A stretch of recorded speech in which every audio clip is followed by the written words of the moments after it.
সমালোচনার মুখে মোহাম্মদ আমিরকে বিশ্বকাপ স্কোয়াডের স্ট্যান্ড বাই তালিকায় রেখেছে পাকিস্তান ক্রিকেট বোর্ড।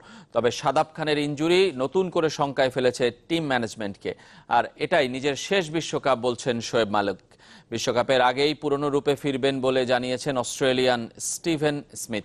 এদিকে ইংল্যান্ডকে একমাত্র ফেভারিট মানছেন ভারতের কোচ রবি শাস্ত্রী।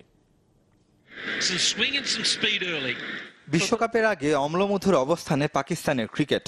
মোহাম্মদ আমির স্কোয়াডে জায়গা না পাওয়ায় সমালোচনার মুখে পড়েছিল দেশটির বোর্ড। তবে নতুন বিবৃতিতে পিসিবি জানিয়েছে স্ট্যান্ড বাই হিসেবে থাকছেন এ বাঁহাতি পেসার। অবশ্য লেগ স্পিনার শাদাব খানের অসুস্থতা ভাবিয়ে তুলেছে পাকিস্তান টিম ম্যানেজমেন্টকে। অজানা ভাইরাসে আক্রান্ত শাদাবকে কমপক্ষে 4 সপ্তাহ বিশ্রামের পরামর্শ দিয়েছেন চিকিৎসক। এ লেগ স্পিনারকে রাখা হয়নি ইংল্যান্ডের বিপক্ষে ওয়ানডে সিরিজে।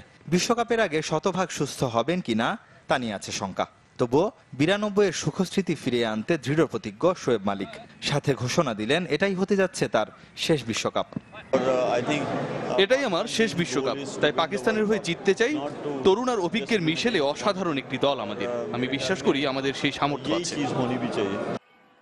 বিশ্বকাপ প্রস্তুতির জন্য আইপিএলকে বেছে নিয়েছিলেন স্টিভেন স্মিথ।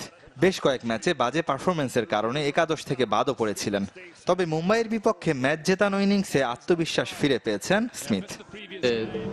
মানসিকভাবে আমার ধীরে ধীরে উন্নতি হচ্ছে, যেটা সবচেয়ে গুরুত্বপূর্ণ ছিল। আর সে প্রভাব এখন থেকে আমার ব্যাটিংয়েও পড়বে বলে বিশ্বাস করি। বিশ্বকাপের আগেই আমি আবার পূর্ণরূপে ফিরব। সবাই যেখানে ভারত ও ইংল্যান্ডকে ফেভারিট বলছেন, সেখানে টিম ইন্ডিয়ার কোচ রবি শাস্ত্রীর দৃষ্টিতে এককভাবে ফেভারিট স্বাগতিকরা। গেল 2 বছরের ধারাবাহিক সাফল্য যার মূল কারণ। রেদওয়ান শুয়েব, চ্যানেল 24।